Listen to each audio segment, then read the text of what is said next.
Hello everybody, welcome back to the channel. This is part of my monthly music series where I show what I picked up. This is quickly after I showed my July finds just because of how busy my July was with trips and moving and all that stuff. This is now my August finds as I'm filming this on September the 2nd. So lots of stuff here. You know, the little teaser. I've got a few CDs. I've got a grouping of late VCLT, and I'll explain what that means in a minute.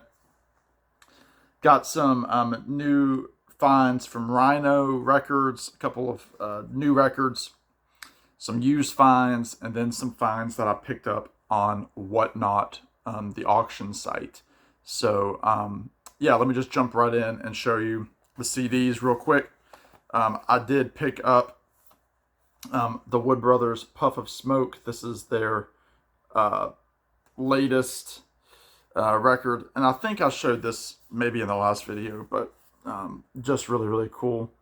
Well, I definitely showed it in my review of the record, but if you don't know the Wood Brothers, check them out. I did a review on my channel.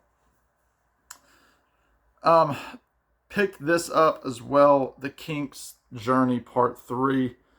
This is the final compilation of the Kinks' 60th anniversary. This is, you know, no particular order. This kind of shows 1977 through 84, but it's set up not chronologically. It's set up so it's a good listening experience. And then CD 2 is Live at the Albert Hall in 93. But great liner notes that are done by the three surviving members here. Mick Avery, and then Ray and Dave Davis, whatever you want to call them. Great compilations. I did a video on this as well. This is a tribute album to Nick Drake called Wade to Blue, presented by Joe Boyd, who is Nick Drake's producer. And some really great singers on here, including Robin Hitchcock.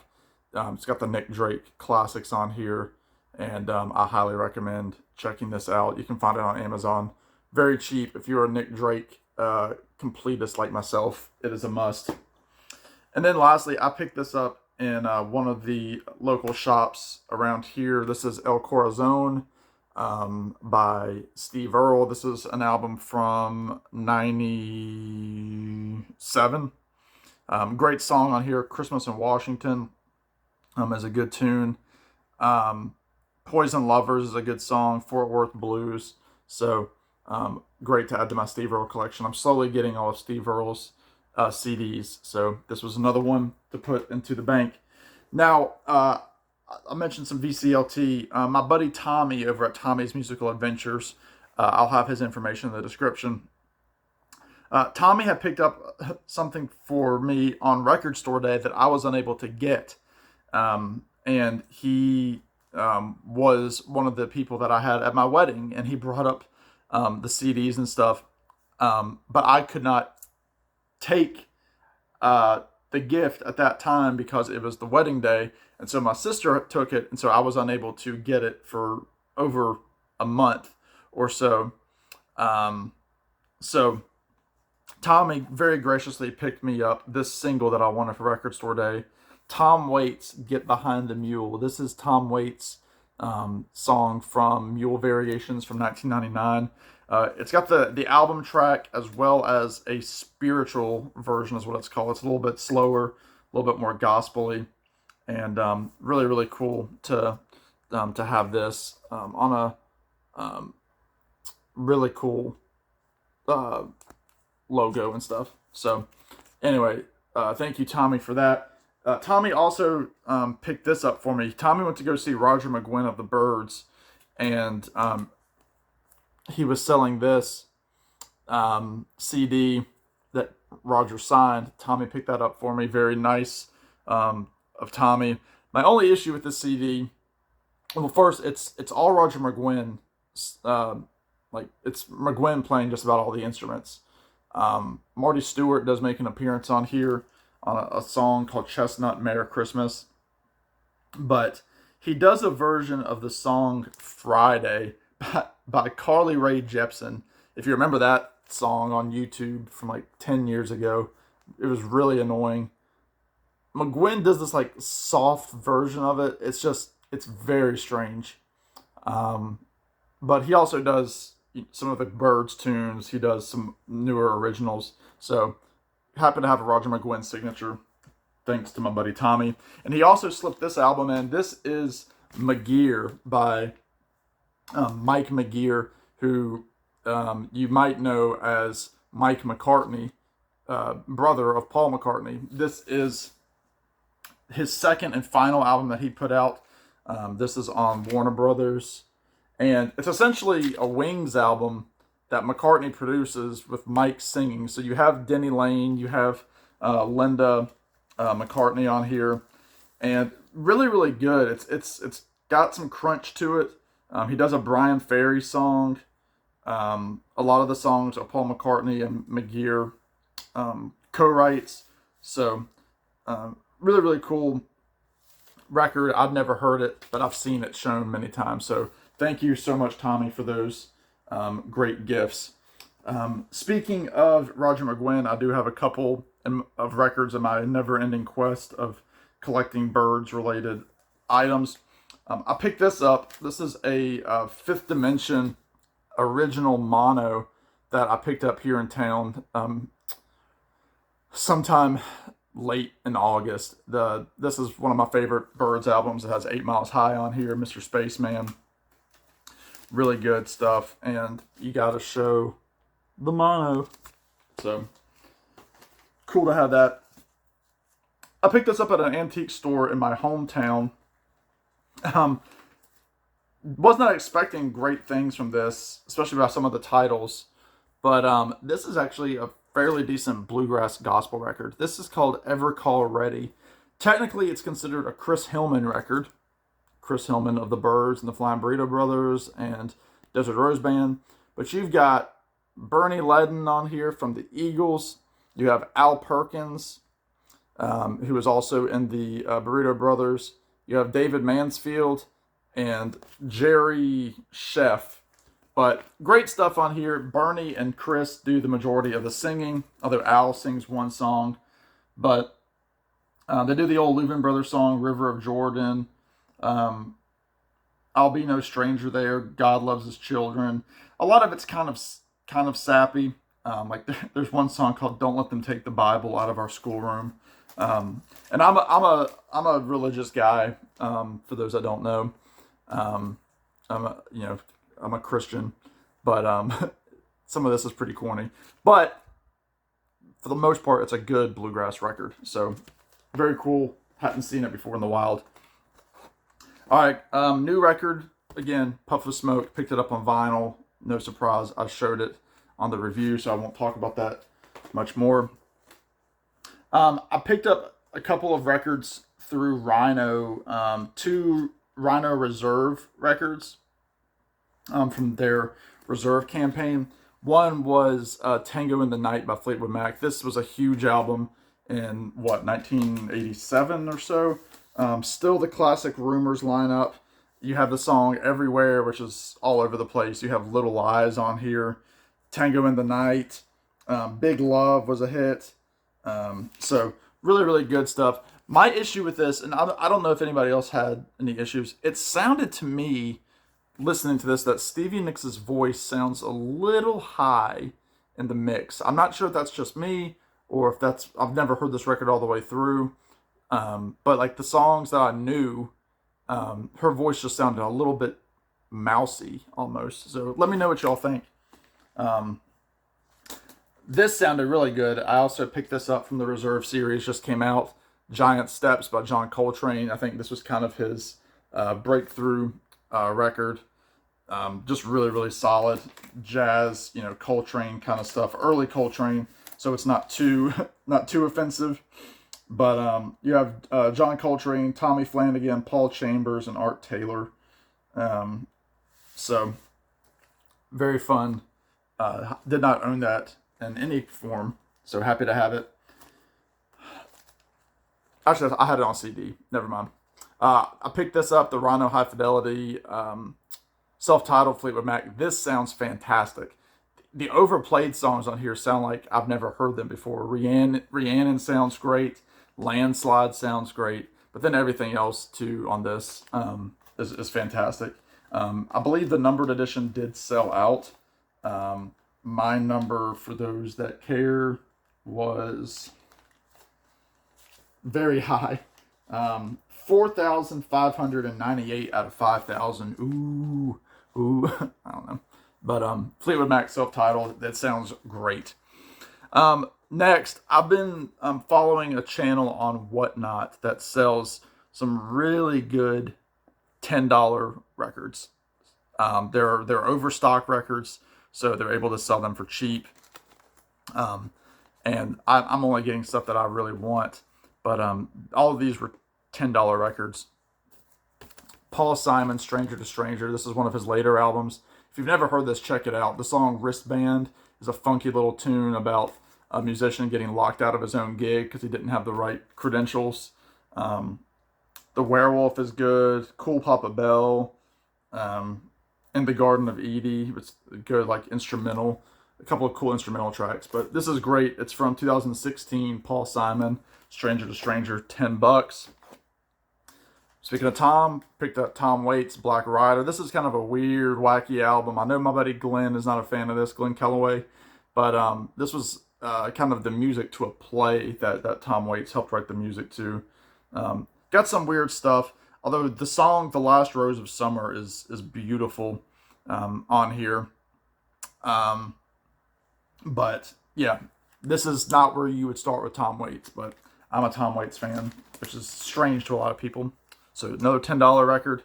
And then I got 3 jazz records, all Kraft. This was a Kraft Black Friday RSD. Mono, Gil Evans and 10. Sounds fantastic on the old classic Prestige label. This was from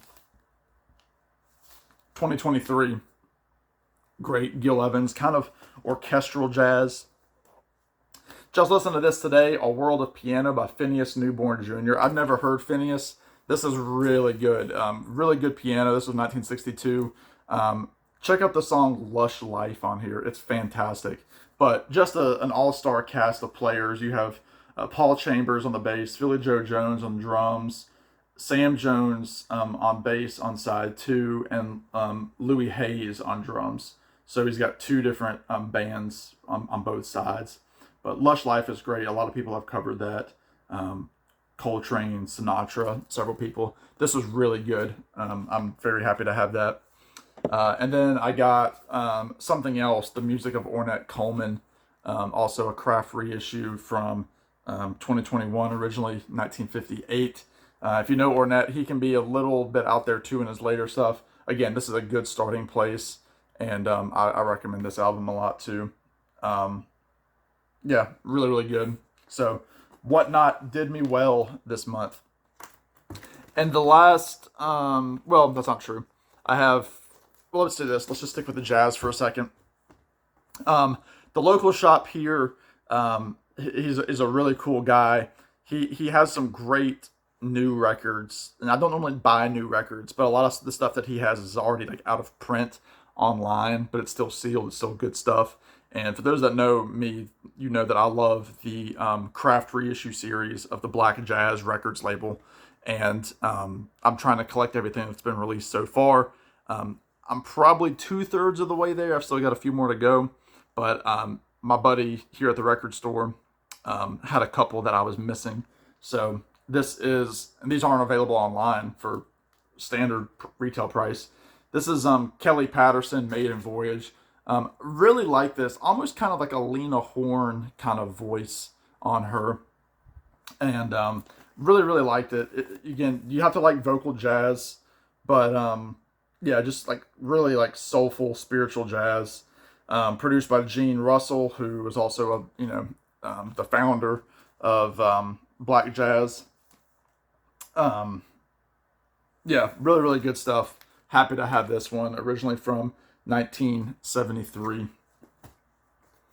Another one, Henry Franklin the Skipper. I already had the follow-up to this record, but this one was already sold out when I started getting into the Black Jazz label. But this is his debut, 1972.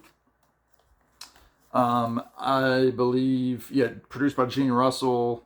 Yeah, just really, really good stuff. Great bass playing by Mr. Franklin here. So if you like the Black Jazz stuff, you know what it's going to sound like. It's got a vibe to it, and this is no exception. And then lastly, for the new releases, I talked about this one as well. Right now, it's my favorite jazz release of the year. This is West of Broadway, Rachel and Vilray. Great vocal jazz, like Mills Brothers-y kind of stuff. Harmonies, great guitar playing by Vilray. Rachel Price, the lead vocalist of Lake Street Dive, is the lead singer. They're old friends who have done this as kind of a side project off of Lake Street Dive. But it's their third release, West of Broadway. Fantastic. Love that record. All right, and then some quick used finds here from the record store, 2 record stores here in town. This is Family Bible by Willie Nelson. This is mostly kind of an acoustic album with Willie and his sister Bobby Nelson. This is a gospel record. It's got the song Family Bible, which Willie's recorded a couple times. A lot of traditional songs, By the Rivers of Babylon, Stand By Me, There Shall Be Showers of Blessing, Softly and Tenderly, but then a few Willie Nelson tunes, including In God's Eyes, and Kneel at the Feet of Jesus, which is a good tune that he's re-recorded as well. So if you like gospel, if you like Willie, Family Bible is a good one. I'm seeing Elvis Costello in October, and I'm picking up a lot of his earlier albums. Picked up 3 here. There's Blood and Chocolate by Elvis Costello on Columbia. I really enjoyed this album a lot. This has the song Poor Napoleon on it, which is a really cool song. You have Elvis Costello as Napoleon Dynamite there, you movie fans. Yeah, 1986, Blood and Chocolate. This one was a little tough for me, and I know a lot of people have talked about it being kind of a meh album. I know Randy Nelson is a fan of this, but this is Imperial Bedroom by Elvis and the Attractions. Nothing really stood out to me, maybe Beyond Belief, maybe like the Tears Before Bedtime, Almost Blue as well. So there's a few tunes, but it does go on a bit. It does kind of drag from 1982 Imperial Bedroom, but glad to have it. And then a classic that I was missing, this year's Model. This is the big one for Elvis. This was kind of the big breakthrough. This has the addition of the song Radio Radio, which he famously performed on Saturday Night Live. Pump It Up is on here. Little Triggers is on here. Lip Service. Just a lot of good songs on here. This is still like angry Elvis. This is still guitar heavy Elvis. Really, really good stuff. So very happy to finally have a good copy of that. And then lastly, a couple of Christmas albums. One I had on CD, and it's one of my favorite Christmas albums. However, this version, I'm going to have to see if I can clean it up a bit. It was a little pricey. I mean, it was $5, but there's a lot, I think, of just like dirt inside that needs to be cleaned. And that's Rocky Mountain Christmas by John Denver. Again, absolutely love this album. The inside's a bit strange, but the song Christmas for Cowboys is my favorite on here. Aspen Glow is on here, which was a pretty good hit for him. But he also does Rudolph, Silver Bells, the Christmas song, What Child Is This, Silent Night, a lot of the old standards. A lot of people take the song Please Daddy, Don't Get Drunk This Christmas and make it out to be a stupid song. It's really not. Again, there are people in my life that song rings very true to them, and it's kind of a sad song for them to hear about, somebody's father being drunk on Christmas because things are too stressful. So that song is a little bit, sentimental to me. But yeah, John Denver, Rocky Mountain Christmas.